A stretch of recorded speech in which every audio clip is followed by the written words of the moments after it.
برشلونة ومعضلة دوري الأبطال والدوري الإسباني والصراع مع ريال مدريد على اللقب. برشلونة راح يلعب مباراة اليوم الساعة 10 مع نادي بلد الوليد على أرضية ميدان نادي بلد الوليد.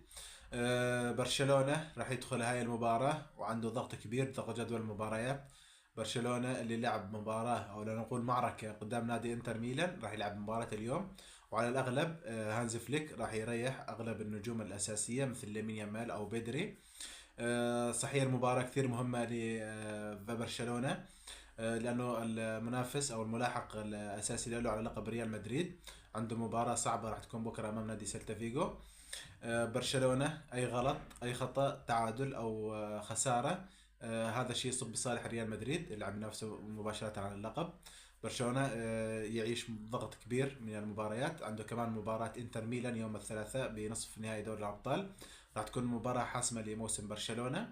ايضا بعد مباراة انتر عنده مباراة ريال مدريد بالكلاسيكو اللي صراحة اتوقع ان المباراة هي اللي راح تحسم اللقب. من الناحية الثانية بلد الوليد ما عنده أي شيء يخسره بين المركز 16 وخلاص ضمن الهبوط لدور الدرجة الثانية.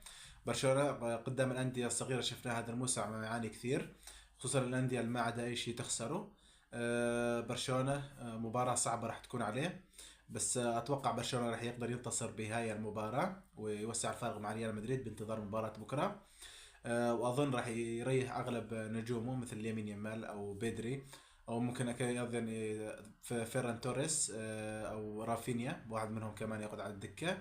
مباراة صعبة ما راح تكون سهلة على برشلونة. اكتبوا لنا توقعاتكم تحت، شو تتوقعوا نتيجة المباراة. وايضا لا تنسون الاشتراك بالقناة ودعمنا بلايك.